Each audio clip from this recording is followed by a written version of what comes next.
Merci de nous rejoindre sur France Maghreb 2 pour l'émission Le LGF en direct sur votre radio avec Tarek Mami aux commandes de cette émission. Bonjour monsieur Tarek Mami. Bonjour cher Medjahed, bonjour à toutes, bonjour à tous. Cette semaine un peu spéciale pour donc le LGF, spécial donc parole d'auditeur, à l'animation votre serviteur Tarek Mami, à la console, tous ensemble qui m'aident à la réalisation, notre ami Medjahed et madame Latifa Loucham. Et donc aujourd'hui au programme nous allons avoir donc un invité candidat de la société civile à l'élection présidentielle, monsieur Gildas Veira. Il arrive dans quelques minutes.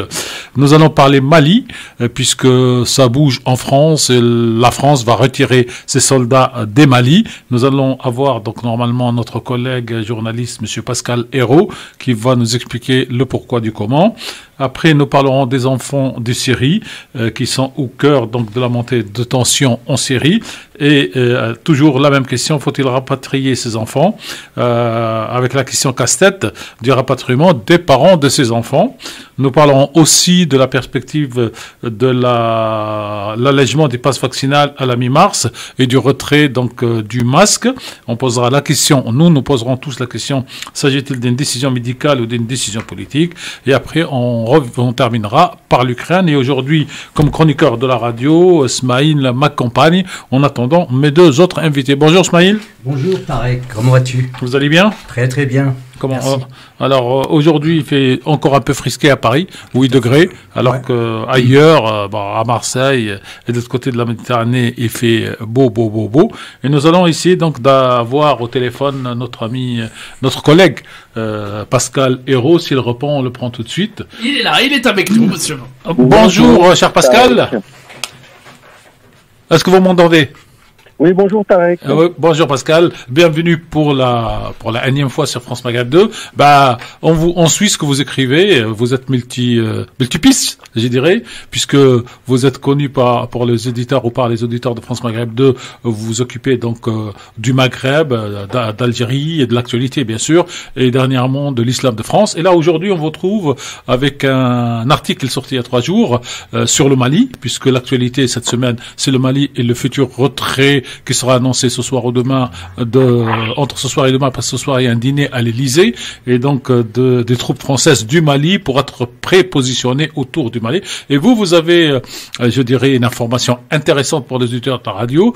Vous savez qu'aujourd'hui au Mali, il y a un imam qui s'appelle l'imam Ducos, qui est très important dans la vie politique, religion politique, ça c'est autre chose. Mais vous écrivez un article pour dire que pour l'imam Ducos rappelle que la France est un partenaire stratégique en termes de défense pour le Mali, et que derrière, donc, la junte militaire au pouvoir aujourd'hui, ou le gouvernement provisoire, va constater, j'allais dire, les conséquences de son acte. Comment ça s'est passé cet échange, cher Pascal? Écoutez, j'étais invité à la conférence pour la paix qui s'est déroulée à Nouakchott sous la présidence du président mauritanien, où il y avait des grands oulémas, savants religieux venant de toute l'Afrique subsaharienne. Donc l'imam Deko était présent. À l'heure d'une relation compliquée entre le Mali et la France, j'ai trouvé intéressant d'aller l'interroger sur ce qu'il pensait de cette brouille ou cette détérioration de la relation diplomatique. Vous savez qu'il a été le fer de lance du mouvement de contestation qui a amené au renversement du président Boubacar Keïta en 2020 au Mali, qui ensuite a été récupéré par l'armée, qui a fait un premier coup d'État et un deuxième coup d'État en 2021. Donc oui, je voulais avoir son opinion sur la manière dont il voyait cette relation. Et je dois dire que j'ai été un peu surpris. Vous savez que vous avez été servi, il n'était pas forcément un grand ami de la France, notamment depuis qu'il avait présidé le haut Conseil islamique du Mali et qu'il avait pris des positions notamment sur le code de la famille. Donc, mais il s'inscrit dans la poursuite des relations avec Paris. Je pense que Paris est un partenaire stratégique et a beaucoup aidé historiquement le Mali à construire son État moderne. a fait beaucoup de coopération militaire et puis aussi a des liens historiques, culturels très forts avec le Mali. Donc il trouve que ce serait dommage de couper du jour au lendemain une coopération qui remonte à l'indépendance. À l'indépendance. Vous avez utilisé, cher Pascal, l'expression, vous avez été surpris, d'autant plus que lui, il était fer de lance donc de la première révolution, coup d'État, puisqu'il reprochait justement à l'ancien président d'être au service de la France, et donc c'est une espèce de poids d'oie. D'un côté, il reprochait au président d'être trop lié à la France, et là, il rappelle à la junte militaire que la France est essentielle dans les relations avec le Mali. Oui, c'est un peu ça, mais il va quand même un peu plus loin. Il pense qu'un État souverain doit avoir des relations avec différents partenaires. Il n'exclut pas des liens privilégiés avec d'autres États occidentaux, régionaux, notamment il parle des pays de la CEDEAO, parce qu'il parle aussi de la détérioration de la relation du Mali avec ses voisins. Et il pense que ce partenariat historique ne doit pas être déconstruit complètement du jour au lendemain. Oui, tout à fait. Et d'ailleurs, on a appris hier, donc dans des échanges avec l'Élysée, qu'aucun représentant officiel du gouvernement actuel du Mali ne sera présent donc dans la réunion, dans le dîner de ce soir à Paris, ni demain à Bruxelles. À l'époque, nous n'avions pas cette information pour la poser à à l'imam Ducos. Donc aujourd'hui, comment on peut donc expliquer cette absence de ce soir à l'Élysée, mais surtout demain à Bruxelles?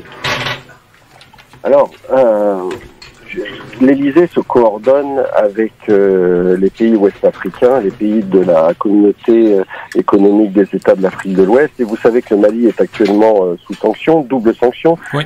Des sanctions de la CEDEAO et aussi des sanctions européennes.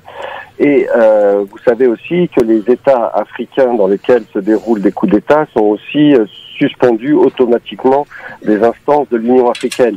Donc dans un sommet Union européenne, Union africaine, dans le format dans lequel il a été imaginé, tout ça a été organisé de concert avec les partenaires africains et ces partenaires et les Européens ont estimé que les représentants des pays qui ont connu des pushs n'étaient pas les bienvenus. Il y en a 5.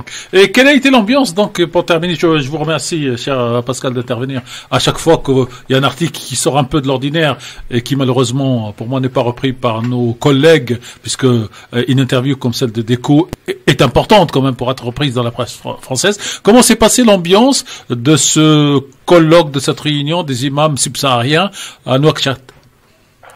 Écoutez, c'est une réunion de savants, d'érudits, qui est pensée théologiquement par le Cheikh Bin Baya, qui est conseiller aux affaires religieuses des Émirats Arabes Unis.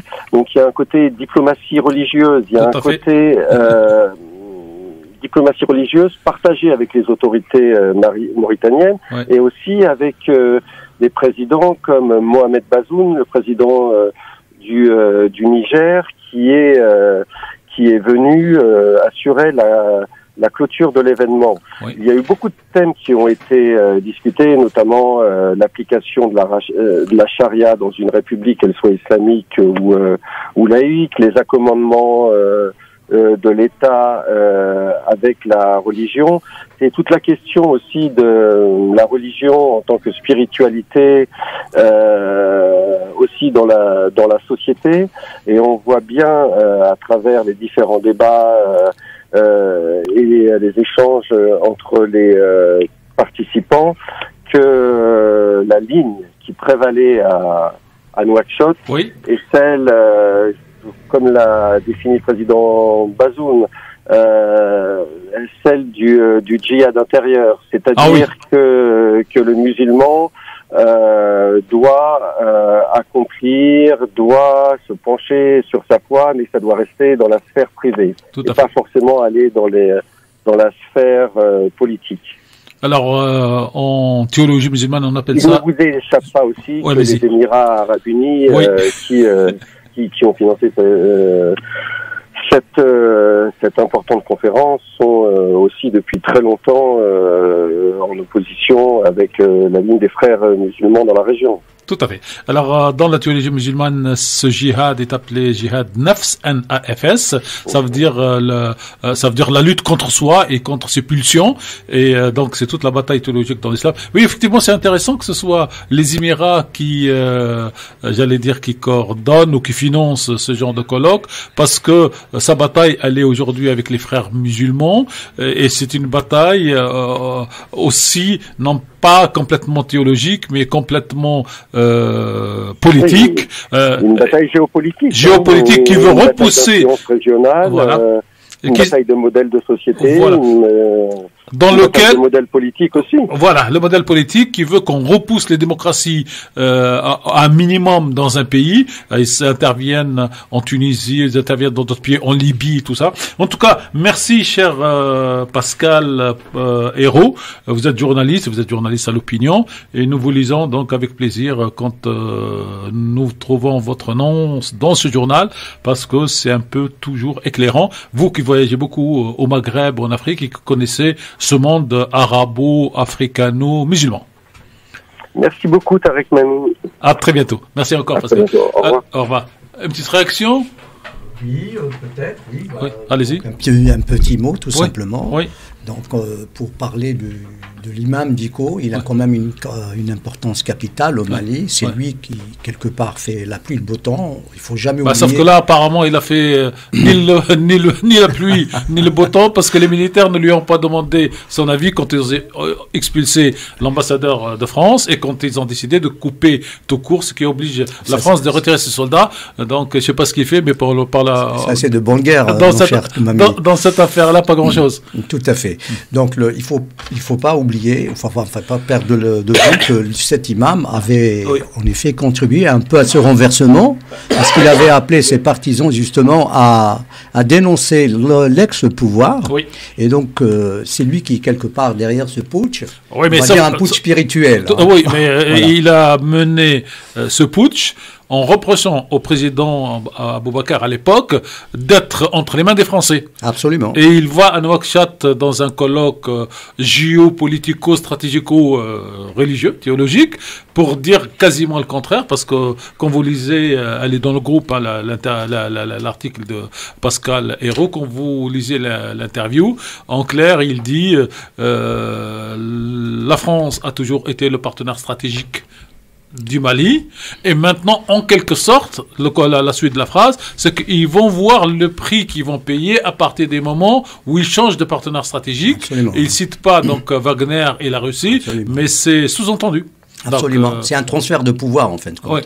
Donc, on sasse le français pour mettre en place les Russes. Hein. Donc, quelque part, les Français ont été évincés par les Russes.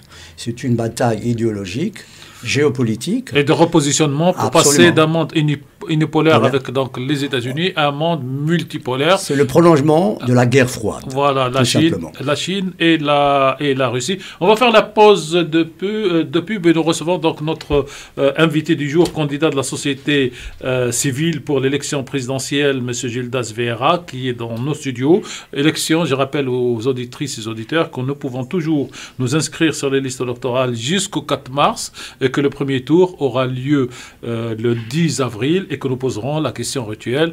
Combien de parrainages portez-vous sur vos épaules, cher monsieur, aujourd'hui? Et on rappelle évidemment que tous les auditeurs peuvent intervenir dans cette libre antenne, évidemment. 01 40 33 9000, 01 40 33 90 00. On revient dans un instant avec la suite du Grand Forum sur France Maghreb 2. Restez là. Et c'est la suite tout de suite du Grand Forum sur France Maghreb 2. Je vous rappelle que si vous voulez intervenir à l'antenne et poser des questions à notre candidate invitée qui se présente au présidentiel, eh bien vous pouvez nous appeler au 01 40 33 9000, 01 40 33 9000. Et c'est la suite du Grand Forum tout de suite sur France Maghreb 2. Merci. Alors, monsieur Metard, oui. Merci Médiahed. Donc voilà, notre invité est là, monsieur Gildas Vieira. Bonjour monsieur Vieira. Bonjour, merci de m'accueillir. Bienvenue dans le studio de France Maghreb 2. Vous êtes aujourd'hui sur la ligne 48 candidats. C'est ça. Voilà. De ces 48 candidats, c'est pire que le championnat d'Afrique de football ou de la Coupe européenne. Il n'en restera plus qu'un, comme dans le cirque chez les Romains. C'est ça. Alors, qu'est-ce que la première question qui vient aux journalistes que je suis, qu'est-ce qui vous a amené à vous présenter à cette élection en connaissant bien sûr toutes les difficultés et parmi ces difficultés, la première d'entre elles, c'est bien sûr les parrainages, puisque aujourd'hui nous avons le président de la République non candidat qui est déjà à 1200 parrainages. Et nous avons les candidats donnés bien placés dans les sondages qui n'ont pas officiellement encore leurs 500 candidats. Et nous avons Mme Hidalgo ou d'autres qui ne sont pas bien placés, y compris Mme comment elle s'appelle, de l'extrême droite, j'ai vu ce matin, de l'extrême gauche, excusez-moi, ce matin, elle était à 505. Alors, qu'est-ce qui vous a poussé à vous présenter? C'est quoi la ligne rouge ou le filigrane qui a fait qu'aujourd'hui vous vous dites c'est important pour notre pays, on y va? La France va mal, donc il faut pouvoir se le dire dans tous les plans. Donc sur le plan identitaire, je vais commencer par ça parce que il y a un spécialiste des questions d'identité, d'islam et de religion qui se présente aux élections et qui s'appelle Monsieur Zemmour. Évidemment, c'est une boutade. Il y a des questions économiques très claires, puisque moi, je vis aujourd'hui dans une France qui a un Français sur 6 en précarité, donc c'est plus de 10 millions de précaires sur 66 millions d'habitants. Il y a des questions de dynamique également électorale pour nous, puisque nous sommes des candidats citoyens, et on a pu constater ces dernières années sur les élections qu'on a pu faire que même des candidats comme nous arrivions à atteindre les 10%, donc à exister sur le paysage politique parce que simplement les Français n'ont plus confiance aux politiques et que les partis politiques sont en déclin. Donc c'est un processus assez naturel qui nous a emmenés en juin dernier à nous poser la question des présidentielles ou pas, en mesurant la difficulté qu'on peut avoir aujourd'hui pour des candidats comme nous qui ne bénéficient pas de la manne financière de Bolloré ou de je ne sais quelle autre riche personne qui détient des laboratoires et autres. Mais on s'est dit qu'il y avait une place pour nous, une place pour la population civile, une place pour des personnes de terrain qui vivent tous les jours les réalités et qui pouvons mesurer donc certaines choses, puisqu'on a eu à travailler également sur des programmes, aussi bien au niveau des municipales, des départementales ou des régionales, un peu partout en France. Donc le lien qui a été fait avec les différents groupes nous a emmené naturellement en juin à nous poser la question, on y va ou on n'y va pas. Donc j'ai été plébiscité par mes petits camarades, entre guillemets, et donc j'ai décidé de prendre la balle au banc, d'y aller, mais en écrivant un livre.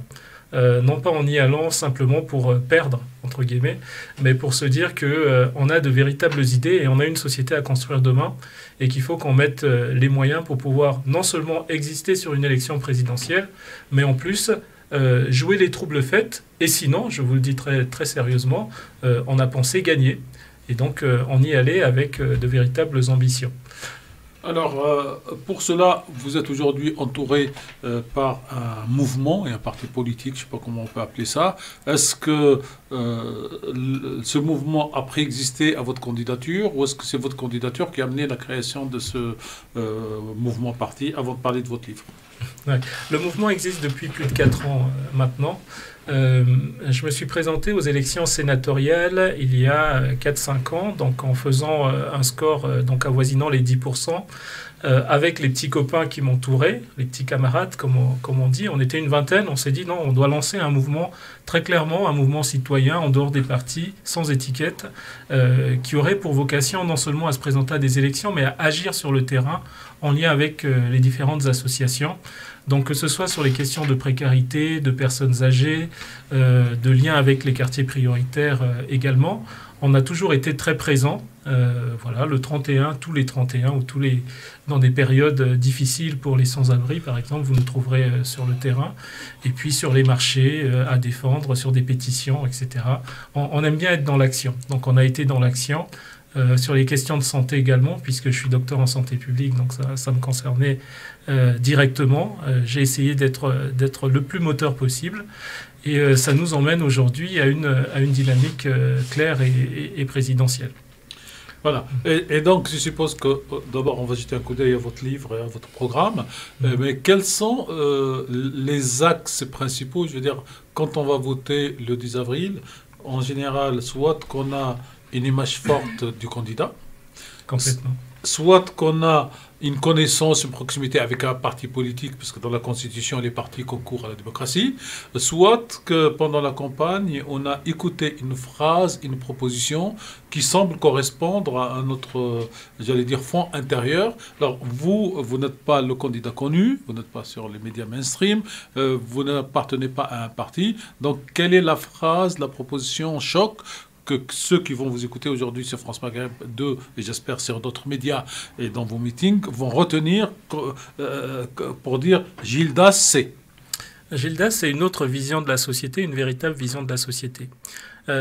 C'est de pouvoir faire le pari que la santé peut permettre de pouvoir résoudre la plupart des problèmes économiques qu'on peut avoir aujourd'hui.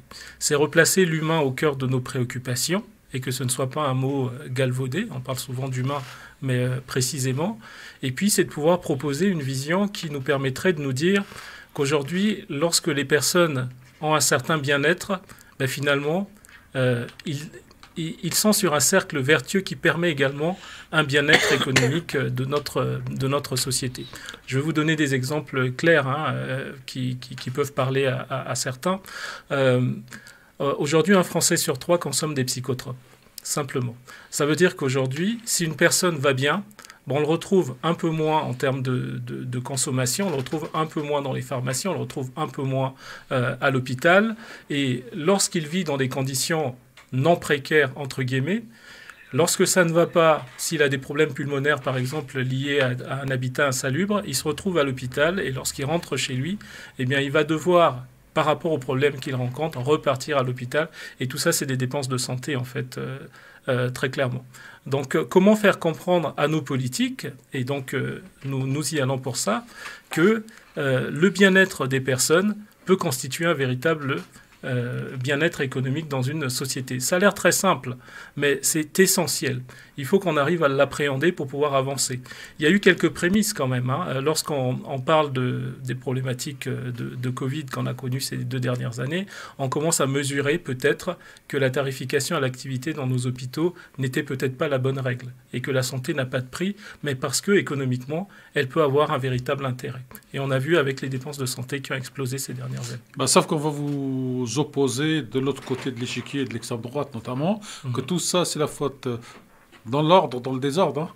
Les immigrés, les Arabes, les Noirs, ils sont trop nombreux. C'est ce qui ne permet pas de répondre à tous ces questionnements. Et ce qui entraîne le chômage. Et donc, dans un pays où le chômage, même s'il a baissé officiellement dans les chiffres avec le président Macron, fait qu'on ne peut pas donner ce bien-être que vous revendiquez, j'allais dire, comme un bouddhiste bien croyant dans un corps sain. Dans un esprit sain. Dans un esprit sain, ou l'inverse. Ou l'inverse. Oui, non, on va éviter de faire du gargantua. Ce qui m'intéresse quand même, c'est d'avoir une autre vision de société liée à l'immigration aussi. Moi, sur le livre, j'apporte plutôt des visions. Il y a 4 visions claires pour moi. En ce qui concerne l'immigration, parce qu'il faut en parler directement, je suis directement concerné puisque je suis moi-même issu de l'immigration. Je suis né au Congo, Brazzaville. J'ai grandi dans les quartiers nord de... Arrivé à 11 ans, je crois. À 11 ans, exactement. Oui. Bon, je vois que vous me suivez. Je suis journaliste. Bon, merci. Je vous en prie. Google répond à plein de questions. C'est vrai. Et le fait d'avoir eu ce parcours migratoire... Et vous étiez sur les quartiers nord de Blois. De Blois, d'accord. De Blois. Parce que ici, maire adjoint. Parce vous étiez maire adjoint aussi. En France, complètement. En France, quand on dit les quartiers nord, c'est toujours Marseille, quoi. Ah oui, non, c'est vrai. Non, des quartiers nord de Blois. Et l'idée de cette vision de société concernant la partie migratoire, elle est importante et on doit être attendu. Moi, arriver à écouter certains discours, même de Madame Pécresse, qui pour moi n'est plus de droite aujourd'hui, est plutôt d'extrême droite, il faut pouvoir l'assumer, me fait doucement sourire parce qu'on est vraiment sur de l'électoralisme très clair. On ne peut pas simplement fermer les frontières comme ils sont en train de le prédire les uns et les autres. Certains parlent même de monter des murs. On parle de Frexit maintenant. De Frexit aussi. Mais sincèrement, vous pensez vraiment pour nous, qui sommes issus de l'immigration aussi, ou pour ceux qui sont nés ici et qui connaissent l'Afrique, que lorsque des personnes sont en souffrance, lorsque la maman d'un jeune Africain, Afrique noire ou Maghreb, est en difficulté et que son fils n'a pas d'autre choix que de pouvoir traverser la Méditerranée pour aller chercher peut-être un peu d'argent ou un bien-être, finalement on reparle de ce bien-être pour l'aider, vous croyez vraiment que c'est un mur qui va l'arrêter? Bien sûr que vous non. pensez vraiment qu'on peut réagir simplement de cette manière-là? Non. À mon avis, il faut traiter le problème à la cause. Et ça m'intéresse plutôt. Et donc vous évoquiez juste avant ma présence les questions liées à la France-Afrique. Ça m'intéresse hautement. Et l'idée même de pouvoir se dire que si la France demain n'agit pas un peu plus sur le développement de ces pays, en lien avec certains chefs d'État auxquels on est d'accord, il y a parfois quelques digressions, j'ai envie de dire, pour ne pas être trop méchant, par rapport à leur politique intérieure. Dans tous les cas, si la France n'agit pas un peu plus sur la politique africaine en termes de développement, elle ne pourra pas lutter efficacement contre l'immigration aujourd'hui. Simplement dire qu'on arrête les visas, qu'on ferme les frontières, etc., ça ne sert à rien, ça fait 30 ans qu'on l'entend, ça fait 30 ans qu'on essaye, et on voit bien que c'est pas ça qui va résoudre nos problèmes. Je vais aller juste un petit peu plus loin, permettez-moi. Oui, on entend aujourd'hui il y a des études, notamment de l'OMS, qui montrent que d'ici 2050, il y aura 216 millions de personnes qui seront des réfugiés climatiques. Oui. Dans ces 216 millions, il y en a 86 millions qui sont prévus d'Afrique subsaharienne. Tout à fait. Ça veut dire que ces personnes-là... À l'intérieur même de l'Afrique, en très grande majorité, alors que nous avons tous l'impression qu'on arrive à Tunis, Alger ou Rabat, c'est pour sauter de l'autre côté de la frontière, pour traverser la mer. Exactement. Et puis c'est une population en Afrique d'1,3 milliard qui va doubler d'ici 2050. Tout à fait. Alors est-ce que simplement penser qu'en fermant les frontières, on résout les problèmes ici en France, c'est se leurrer en fait. Donc c'est mentir aux Français. Et on ne peut plus mentir aux Français. Les Français doivent ouvrir les yeux et véritablement voir la difficulté, les problématiques qui attendent nos enfants et nos petits-enfants dans les années à venir et dans les années proches à venir. Monsieur Gildas Vieira, donc vous êtes candidat à l'élection présidentielle qui aura lieu, donc je rappelle, pour le premier tour le 10 avril. Vous êtes dans les studios de France Maghreb 2. Et je regardais donc votre programme. Je vais prendre votre livre pendant la pause pour le parcourir parce que je lis vite, donc c'est un avantage dans ce métier. Avec plaisir. Il y a des propositions qui, j'allais dire, qui semblent de bon sens, parce que le bon sens et politique devrait aussi exister, et pas que des promesses. Je veux commencer par le dernier, parce que m'intéresse, c'est mon métier, c'est notre métier à tous, la liberté d'expression. Et vous écrivez, donc, protéger la liberté d'expression des journalistes. Est-ce que pour vous, aujourd'hui, cette liberté d'expression des journalistes est menacée pour qu'il faille un président de la République élu comme vous pour la défendre ? Très clairement, oui. Vous voyez, avant d'arriver ici, j'ai fait un crochet devant TF1. Je voulais faire un crochet devant CNews aussi, mais pour en citer d'autres. Vous voyez, je ne vais pas faire... Non, mais ils sont tous sur le même quai. Et pour ceux qui ne connaissent pas Paris, en fait, il y a ce qu'on appelle l'ancien conseil, le CSA, le Conseil supérieur de l'audiovisuel, qui gère tout ça. Et il y a des gens qui ont trouvé une idée peut-être pratique de s'installer juste en face. Ils sont sur le même îlot. Oui, voilà, de manière à ce que quand ils y vont pour prendre un café, comme par hasard, on rencontre le président dans le même coin. Donc ils sont tous entre Issy-les-Moulineaux et Paris 15e. En fait, vous avez répondu à une partie de ma question. Ah non, mais j'ai posé la question, je ne pensais pas répondre. Donc finalement, vous voyez, 9 milliardaires aujourd'hui en France détiennent plus de 80% de nos médias. Donc ça veut dire quelque part que des petits candidats, entre guillemets, comme nous, c'est la manière dont on nous appelle, malheureusement, avons beaucoup de difficultés à pouvoir passer sur certains médias mainstream, quelle que soit la dynamique d'ailleurs de nos campagnes. Et ça, c'est triste. Et donc, on voit bien que je pense que les Français ne sont plus dupes. Quand un Zemmour, je l'ai cité plusieurs fois déjà. Ah ben nous, on évite le citer ici, pour vous dire. On l'appelle entre nous mêmes Zolive. On va partir du côté de commercial, de la publicité, on y revient.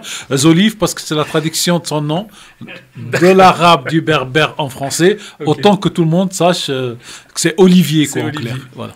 Et on va revenir aussi dans quelques minutes. Et tous les auditeurs qui souhaitent poser des questions à notre candidat à la présidentielle, eh bien, peuvent nous appeler dès maintenant au standard 01 40 33 9000 01 40 33 90 00, c'est le numéro de téléphone pour intervenir si vous souhaitez poser une question à notre candidat qui se présente aux élections présidentielles.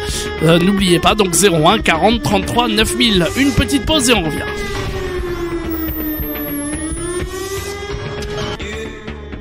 Le LGF sur France Mag 2, le grand forum. Je vous rappelle que si vous avez des questions à poser à notre candidat au présidentiel, eh bien vous pouvez nous appeler au 01 40 33 9000 01 40 33 90 00. Et nous sommes donc de retour, cher Tarek Mami, avec eh bien la suite de l'interview. Et puis on a des auditeurs, cher Tarek, qui veulent poser des questions au candidat. Alors je précise que si les questions sont pour le candidat, on les prend. Oui. Sinon on le prendra dans la deuxième partie de l'émission. Alors il dit qu'il veut développer, qu'il veut poser des questions. On y vient parce que la deuxième partie, la deuxième heure, nous serons avec Smaïd pour parler de reste d'actualité de notre pays. L'auditeur, on le prend. Bonjour. Bonjour, Monsieur Mami. Bonjour à la personne qui veut se présenter à la présidentielle. Alors, s'il vous plaît. Ah oui, la personne qui veut se présenter s'appelle Monsieur Gildas Vieira. Voilà. Et donc, rien que retenir le nom sur la liste, ça fait d'abord partie de notre citoyenneté, de notre travail. Alors, Monsieur Gildas Vieira vous écoute. Ah d'accord. Alors monsieur, voilà, moi je m'appelle Abdel, mes parents sont nés avant 62, donc pendant l'occupation française, donc et moi je suis né en France, donc je peux considérer que je suis un tout petit peu, j'irais même français de souche. J'ai une fille et ma fille va avoir un petit garçon, donc je vais être grand-père. Moi, toute ma vie on m'a appelé, malgré que je suis français, maghrébin, beurre. On m'a appelé parfois aussi racaille. Quand il y avait des cases dans les ciels, alors que les gilets jaunes, on les a jamais appelés racailles, alors que c'est à peu près la même chose. Ma fille et mon petit-fils vont peut-être avoir droit aussi à ces noms que j'appelle quelque part des noms de chiens, puisque c'est pas considéré et approuvé par les préfectures dans ma carte d'identité.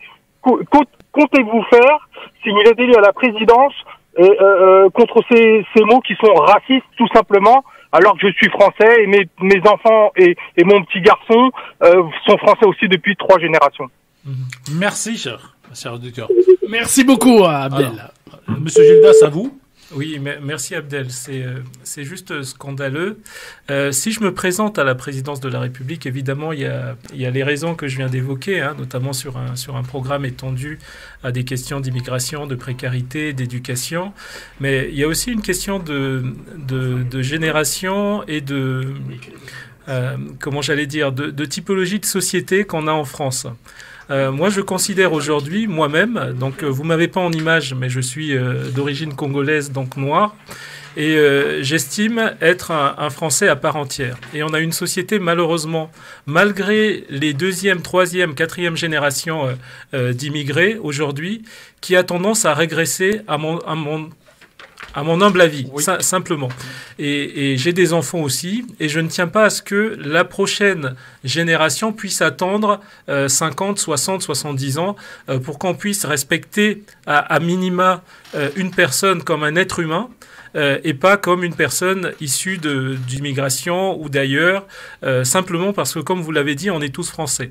En ce qui concerne les chiffres, on a 1,1 million de personnes en 2020, j'ai les chiffres 2020, j'ai pas les chiffres 2021, qui ont subi au moins un acte raciste ou xénophobe. Et c'est juste scandaleux, on parle de chiffres véritablement français, puisqu'on est en France sur ces différents chiffres. Et lorsque des personnes, même condamnées, arrivent à se présenter à des élections présidentielles, on peut véritablement, enfin condamnées de racisme, arrivent à se présenter, on peut se poser des questions sur quelle société on veut laisser à nos enfants demain. Donc lorsqu'une personne comme moi se présente, c'est aussi pour dire à nos enfants, à nos petits-enfants, et à ceux qui me regardent, et à ceux qui m'écoutent, que c'est un Français qui se présente à l'élection présidentielle, pas une personne issue de l'immigration. Et je pense que c'est par l'acte, par la présence qu'on aura les uns et les autres au niveau des médias, au niveau des postes à responsabilité, et il y en a de plus en plus, au niveau de l'évolution de cette société, qu'on le veuille ou non, on n'est pas dans le grand remplacement, on est juste dans une société qui se mélange, qui avance et qui évolue parce que simplement en 2050, faut se dire les choses, eh bien un Français sur 2 avait un parent, enfin un Français sur 4 avait un parent, un Français sur 10 pardon, avait un parent issu de l'immigration, et aujourd'hui c'est un Français sur 4. Et donc on est dans des évolutions de société, et nous faisons partie des personnes qui font la France de demain. Et je pense que progressivement, les choses évoluent et les choses changent. Un dernier exemple sur votre question, lorsque je suis arrivé en France, dans ma salle de classe, donc à Rabelais, à Blois, il y avait, j'étais le seul noir de la classe. Je suis reparti à Rabelais, à Blois, en tant que maire adjoint, pour pouvoir parler à des jeunes, et il y avait à minima 2 blancs, entre guillemets, français en tout cas, dans la classe. Vous voyez, la typologie française évolue. Ce n'est pas du remplacement, c'est simplement une société qui prend une autre place, un autre cours, avec des citoyens qui sont français, pas que français de papier, pour pas paraphraser notre amie Madame Pécresse, mais des Français qui sont là, qui aiment la France et qui sont en train de construire cette France de demain. Un second auditeur peut-être? Tout à fait. Nous partons au 01 40 33 9000. Amadou de Grenoble est avec nous. Bonjour Amadou. Bonjour Takmani, bonjour Gildas Vera. Ma question, ça vient que moi j'ai la nationalité française, je suis pour la liberté individuelle, mais c'est qu'il y a l'abstentionniste, même issus de l'immigration, ils ont la nationalité, personne ne vote, la politique ne s'intéresse pas. C'est que tout ce que vous venez de dire, je suis tout à fait d'accord avec vous. La politique même, ça n'a rien à voir avec la religion. La politique, c'est le droit citoyen patrimoine, c'est un droit civique. Donc, si toutefois que c'est un rapport de force. Il y a eu la diversité dans le gouvernement français. Il y a eu Senghor, il y a eu d'autres, comment dire, même avant ça, la diversité qui a eu. Effectivement, la France, elle est multiple. Valérie Pécresse, elle est pure que, est-ce que vous avez une question? Amadou, la question, c'est ça. Comment ça se fait-il qu'aujourd'hui, tout le monde s'intéresse à la politique? Voilà. Alors, pourquoi, Monsieur Gildas, vous vous intéressez à la politique? Vous l'avez vu, vous l'avez déjà dit, en début d'émission. Merci Amadou. À la prochaine intervention. Et si je peux me permettre, c'est lire 3 lignes de votre préambule. Avec plaisir. Voilà, donc je suis Gildas Vieira, j'ai 47 ans, docteur en santé publique, élu municipal communautaire sans étiquette. Je suis le président de la France, autrement l'AFRA, association créée en 2017 par différents acteurs. Et je reprends derrière peut-être une belle phrase pour les auditeurs de France Maghreb 2 qui auraient à qui ça peut donner envie d'aller regarder effectivement sur Google et sur tous les réseaux sociaux. Vous écrivez « J'ai grandi à Blois, dans le Loir-et-Cher, ce carrefour des terroirs du centre de la France, bercé par la Loire, entre Sologne, Beauce et Perche. De Blaisois, je me sens ligérien, de ligérien, je me sens français. Français tout court. » Est-ce que vous avez résumé en quelques lignes qui vous êtes, peut-être pour que les auditeurs ou vos futurs interlocuteurs dans la presse média mainstream n'aient pas à aller chercher qui êtes-vous et pourquoi vous faites ça? Merci beaucoup. Effectivement, je suis français tout court, mais un français qui ne réunit pas ses origines.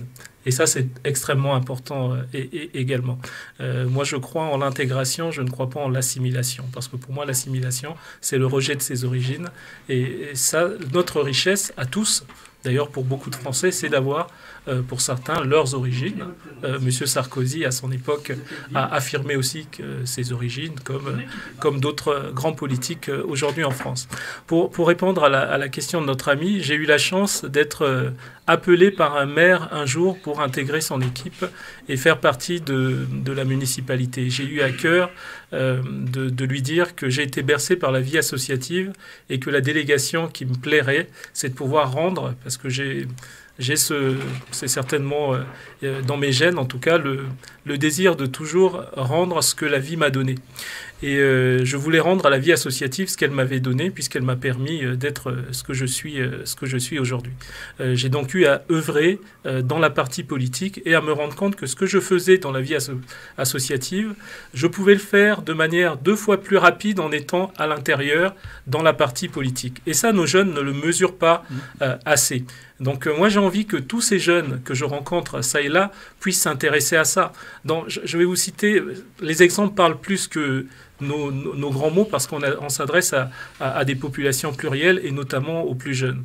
Je jouais au foot à l'époque, donc il n'y a pas si longtemps, à Villebarou, et il y avait beaucoup de jeunes autour de moi qui me disaient « Oui, mais Gildas, écoute, nous on a des problèmes avec notre terrain de foot, on a des problèmes, le terrain de foot donc est impraticable pour nous, il faudra en construire un autre, il va falloir qu'on travaille un peu plus pour des jeunes là, qui ont des projets et qui n'arrivent pas à les réaliser. » Je leur ai dit qu'il y avait des politiques de la ville qui existaient et il faut s'intéresser à la partie politique, que c'est le politique qui décidait de pouvoir construire ce nouveau terrain ou pas, et que si j'arrivais en responsabilité, donc au niveau de l'agglo, j'essaierais d'appuyer cette histoire-là et les choses avancent.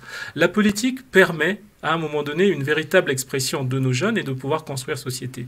Et parfois, et on le voit aujourd'hui, la politique peut aussi influer sur des visions des choses et des visions de société. Et on voit bien que certains politiques aujourd'hui donnent le temps et malheureusement emmènent une société vers plus de nationalisme alors qu'on pourrait construire plus de vivre ensemble. Et ça dépend de chacun de nous. Un troisième auditeur, auditrice on va d'abord oui, on aura un prochain auditeur dans un instant, mais on va marquer une petite pause et revenir de publicité. Vous êtes en direct sur France Maghreb 2, l'émission le Grand Forum revient très très vite. Vos appels en direct à la radio 01 40 33 9000 01 40 33 9000, ne bougez pas. Et c'est reparti pour l'émission Le Grand Forum sur France Maghreb 2 et nous sommes en compagnie de monsieur Tarek Mami et de monsieur Gildas Vieira, futur président de la République peut-être, en tout cas c'est ce qu'on lui souhaite. Et vos questions 01 40 33 9000. Cher Tarek, on est de retour. On a un auditeur? Oui, tout à fait, nous allons l'accueillir, il s'appelle Nabil de Gif-sur-Yvette.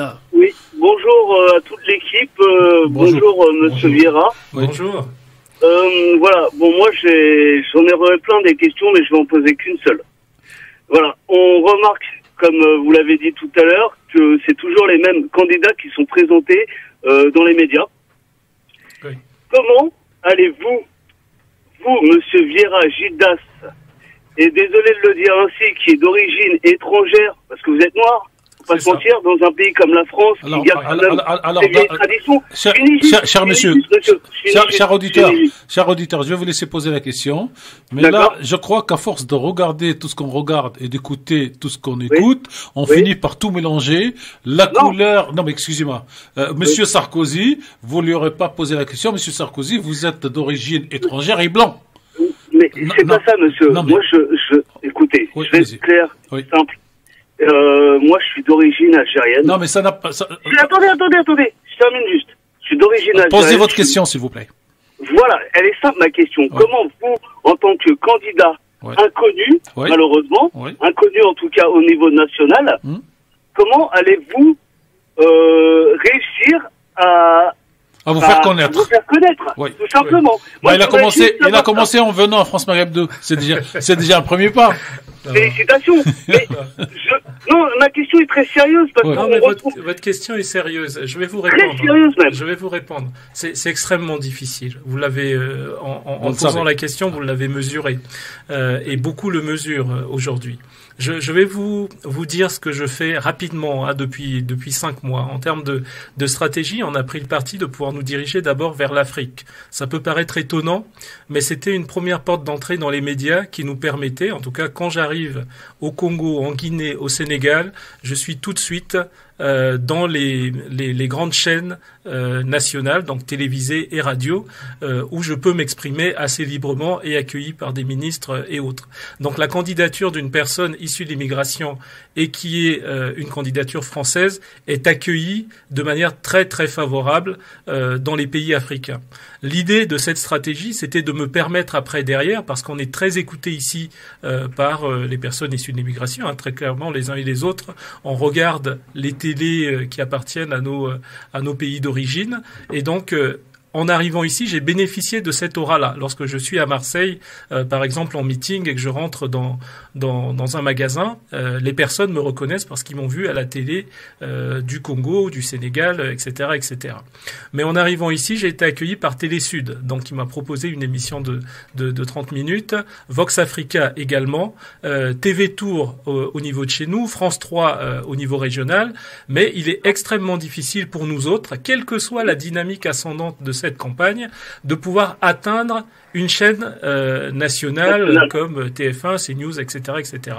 D'autant que on leur propose non pas seulement une candidature atypique, parce que on pourrait me dire facilement oui, mais vous restez un petit candidat, regardez votre pédigré, vous êtes élu au niveau régional, vous n'avez pas été ministre ou député, sénateur ou que sais-je. Mais j'ai quand même un background qui devrait me permettre de pouvoir atteindre certains médias, puisqu'aujourd'hui on a cité plus de 45 candidats aujourd'hui à l'élection présidentielle. Eh bien, croyez-moi, il y a 53 candidats citoyens qui ont été donc convoqués et une douzaine se sont réunis pour me plébisciter, pour représenter une seule candidature à l'élection présidentielle. Et ça aurait dû toucher les grands médias en se disant, tiens, regardez ce qui se passe, il y a un candidat qui est en train de sortir du lot, et qui est plébiscité par beaucoup d'autres candidats qui ont décidé de mettre de côté leurs ambitions pour pouvoir dire bah tiens, celui-là il peut nous représenter valablement parce qu'il a une candidature citoyenne ascendante. Eh bien, aucun média, malgré les relances qu'on a pu faire, et on a un groupe de communication, vous imaginez bien, on fait pas une campagne au rabais, on a des personnes de qualité qui appellent les différents médias, qui ont des rédacteurs en ligne directement sur leur 06, mais on voit bien que ça a du mal à pouvoir prendre un autre ascendant, parce qu'aujourd'hui en France, soit on recherche le buzz, et je ne suis pas de ces gens-là, soit alors on recherche des personnes qui sont déjà sur la place médiatique. Et donc on le voit bien aujourd'hui. Donc oui, vous avez raison, c'est extrêmement difficile, mais je ne suis pas quelqu'un qui baisse les bras. Je suis quelqu'un qui me bat et qui enfonce les portes fermées depuis plusieurs années, presque depuis ma naissance, et c'est ce qui m'emmène ici devant vous. Et je compte bien enfoncer ces dernières portes, et que dans les prochaines semaines, je vous garantis que vous me verrez au moins dans un des grands médias. Et je ne suis pas à Paris complètement par hasard. Je vous le souhaite. Merci. En tout cas, quoi qu'il en soit, je vous souhaite franchement de pouvoir percer dans le monde politique, Merci. de pouvoir faire une image de marque qui pourrait montrer justement notre capacité, et je parle du citoyen modèle, à pouvoir se représenter. Parce que malheureusement, on a des politiques qui sont pas du tout exemplaires. Mais peu importe. De toute façon, Monsieur Vieira Gildas, j'espère vous voir prochainement sur nos chaînes nationales, et que vous pourrez faire en sorte de représenter une population qui a besoin de personnes comme vous, motivées et qui est prête à défoncer des portes pour pouvoir aller de l'avant. Merci Merci beaucoup. Merci beaucoup. C'est très gentil. Je passe donc le micro à notre ami Smaïn pour quelques questions. Il nous reste 5 minutes environ. Ouais, justement, je vais reprendre un peu la question, donc un peu en profondeur de l'auditeur qui vient de nous quitter là. Oui. Donc, que comptez-vous donc faire pour promouvoir quelle est enfin votre stratégie pour promouvoir votre candidature, ne serait-ce que par rapport au plan communication, voilà. Oui. Donc il faudrait nous expliquer tout ça, et je pense que vous avez plus ou moins et partiellement répondu, mais je voudrais beaucoup plus de profondeur dans votre réponse, ne serait-ce que pour promouvoir cette candidature, parce que a priori vous faites consensus, si je comprends bien, autour des indépendants, et si ma foi donc ces indépendants vous soutiennent, quand même il y a lieu quand même de sortir de cet anonymat, parce que quand même il est embarrassant. Je suis d'accord. Voilà, donc je vous laisse répondre. En tout cas, merci pour cette question. On a donc sorti un livre, et cet ouvrage, on l'a offert à l'ensemble des députés, ministres et sénateurs. Donc j'ai été personnellement devant l'Assemblée, devant le Sénat, pour déposer les cartons de livres et leur dire écoutez, voici une autre vision de société. Je souhaite en tout cas que vous vous en emparez, ou au moins que vous ayez la décence de le lire, c'est gratuit, et s'il le faut, qu'on puisse avoir un débat. On a des personnes comme Madame Garcia qui appelle quasiment tous les jours certains médias pour pouvoir leur dire où nous en sommes en termes de dynamique, parce qu'il y a aussi la question de l'info. Et puis stratégiquement aujourd'hui, il y a une date importante, en tout cas un week-end important, c'est le 26 et 27 février. L'idée de ce 26 et 27 février, c'est un point d'orgue où on va rassembler plusieurs groupes citoyens à Paris pour pouvoir nous rassembler, lancer une dynamique, se présenter aussi devant les différentes presses, et puis leur dire très clairement qu'on ait les parrainages ou pas, vous avez raté quelque chose et on est en France, soit vous le faites véritablement exprès, soit alors vous n'avez pas mesuré la portée d'une candidature qui a envie de changer simplement le visage de la France. Et c'est pour ça que je parle de liberté également de la presse quelque part. Donc on sera présent. Et avant d'arriver à ce 26-27, il y a un tour d'horizon qui va nous permettre d'arriver à cette date-là. Ça veut dire qu'à partir du sud jusqu'au nord, on a des groupes citoyens qui vont aller à votre rencontre d'étape en étape pour remonter vers Paris et essayer de montrer qu'on a une véritable dynamique présidentielle, qu'il y a un candidat unique qui est soutenu par plusieurs co-candidats à la présidence finalement, puisqu'ils étaient aussi candidats à la présidence, et qui est en train de monter vers Paris pour montrer une convergence des luttes citoyennes. Donc le grand meeting qu'on prévoit le 26 février, toujours dans notre dicton, le pouvoir aux citoyens, on le fait sous l'égide de un groupe, le groupe que nous formons avec tous ces coprésidents. Finalement, ça s'intitule « Nous tous présidents ». Et donc, ça sera salle rustique, place de Calvaire, dans le 77e, à Montereau.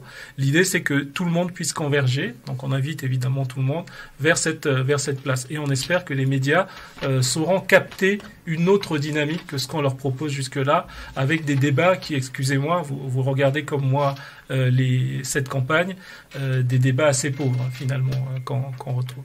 Et vous n'avez pas peur qu'on vous taxe de candidats de la minorité, par exemple ? Mais j'adorerais qu'on me taxe de candidats de la minorité, parce que simplement, il faut savoir assumer les choses.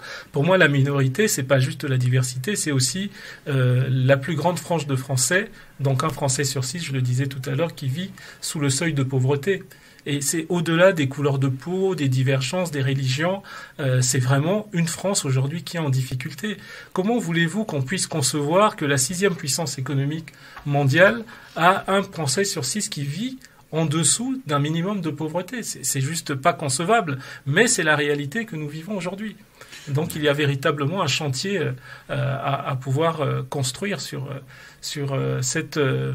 cette minorité, finalement. Merci, Monsieur Gildas Vieira. Dernière question. Comment les auditeurs de France Maghreb 2 qui vous écoutent ou qui vous ont écouté donc là cet après-midi, depuis une bonne trentaine de minutes, qui vont vous réécouter ce soir à minuit pour ceux qui ont l'habitude d'écouter, parce que c'est pas les mêmes publics, et qui vous réécouteront pour une troisième fois demain entre 10h et midi. Est-ce que vous avez des réseaux sociaux? Comment on fait? Quand on est dans une voiture, quand on écoute un bribe, on retient un nom, donc en ce qui vous concerne, Gildas Vieira, et on ne sait pas si le i il est au début, si il est à la fin, comme n'importe quel nom d'ailleurs. Complètement. Comment on fait pour taper un réseau social, un Facebook, un Twitter, un site, peut-être la LAF, quelque chose, j'allais dire, qu'on mémorise pour aller voir quand on a un peu de temps en préparant donc sa décision d'aller voter. C'est gentil. Donc, Gildas Vieira, V-I-E-I-R-A, comme le joueur de football. Hein, si vous dites football, les gens retiennent. Voilà, ils retiennent que le football. Il faut jouer sur ça, je crois. Et j'ai joué au football, donc je pense que c'est important. Mais je voudrais surtout lancer un coup de gueule aujourd'hui par rapport à la présidentielle. C'est important parce qu'on est en plein dedans.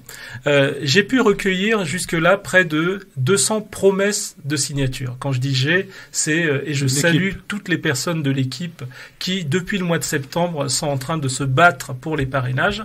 Et en ce moment, en appelant les mêmes personnes qui nous ont donné des promesses de parrainage, malheureusement, ça tombe comme des châteaux de cartes. Ils nous disent, pour beaucoup, qu'ils sont déjà tenus par le jeu des partis politiques et que les partis ne souhaitent pas forcément qu'ils puissent soutenir une autre personne.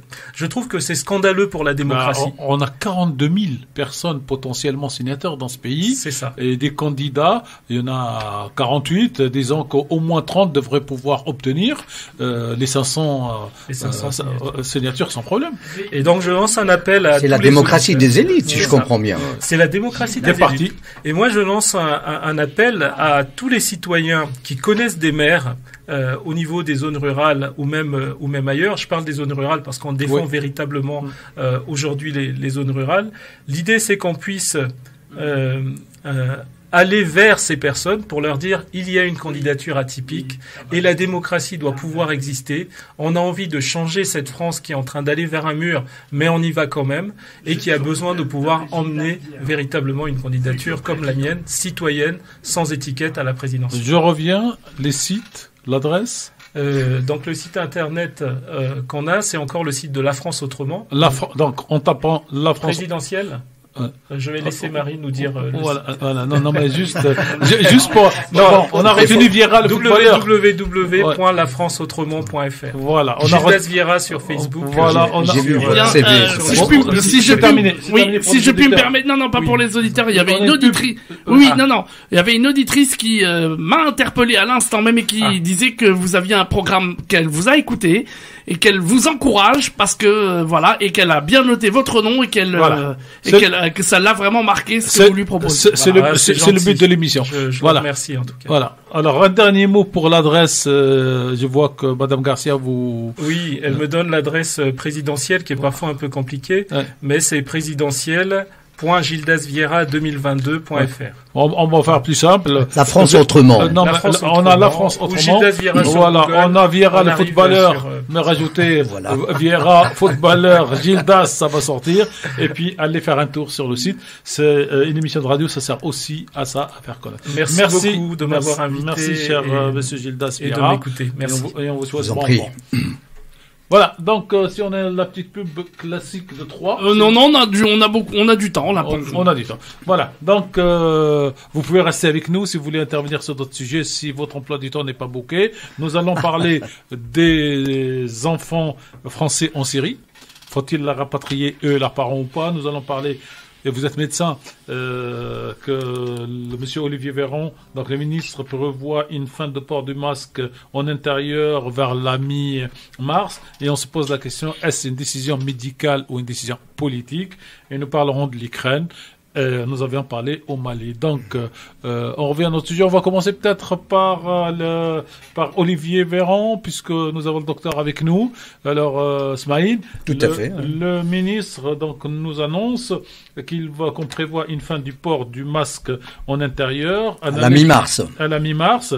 Et l'ouverture des discothèques ce soir, si vous êtes libre. Je crois plus que j'ai l'âge, hein.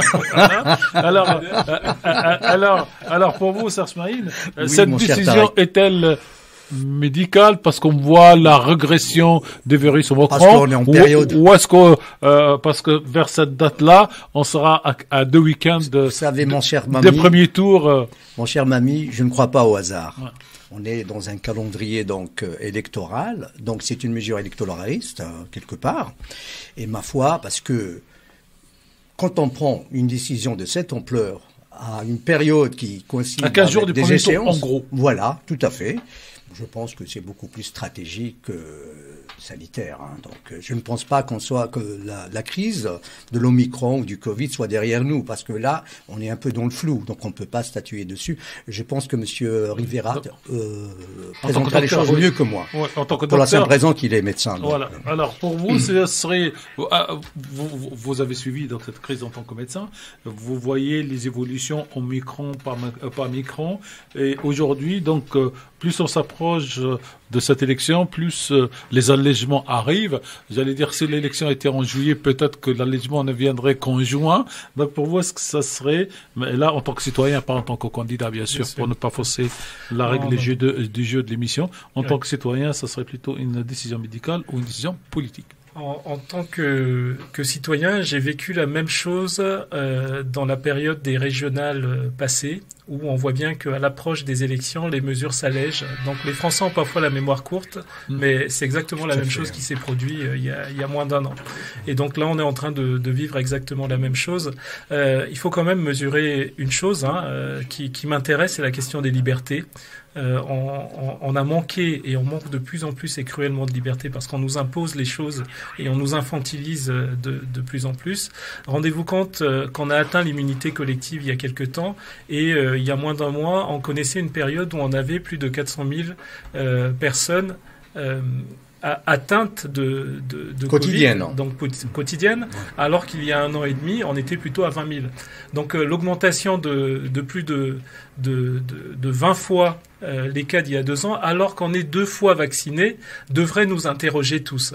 Donc lorsqu'on parle du port du masque, évidemment, il y a un minimum de mesures barrières, mais pour les enfants, on sait que ça a peu d'intérêt. Donc voilà. Voilà, donc si les auditeurs bien sûr veulent intervenir sur cette question de est-ce qu'ils sont contents d'ailleurs pour les jeunes qui sortent, j'imagine. Tout à fait.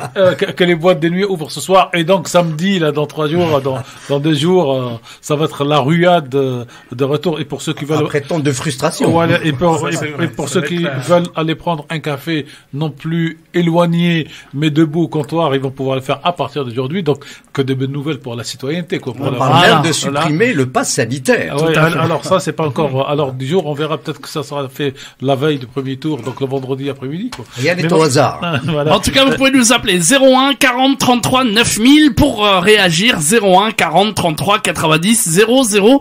Vous serez prioritaire, chers Alors, auditeurs. est-ce que le fait de leur réouverture pour ceux qui sortent des boîtes de nuit, la réouverture totale maintenant des restaurants et la future fin du port vous interroge, vous fait plaisir, vous êtes content ou pas, parce que ça fait depuis 2 ans qu'il y a quand même des frustrations, de non-rencontres citoyennes entre les amis, les familles.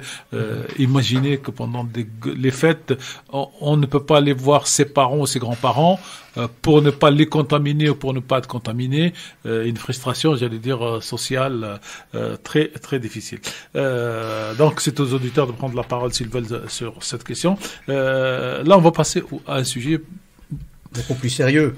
Non, il est aussi sérieux, mais qui est beaucoup plus profond parce que celui-là, il date de pratiquement 10 ans. Oui, celui de Syrie. Celui des Syrie et de ses enfants. Alors, d'autres pays comme la Belgique ou comme l'Angleterre ont fait le choix, et l'Allemagne, de rapatrier les enfants.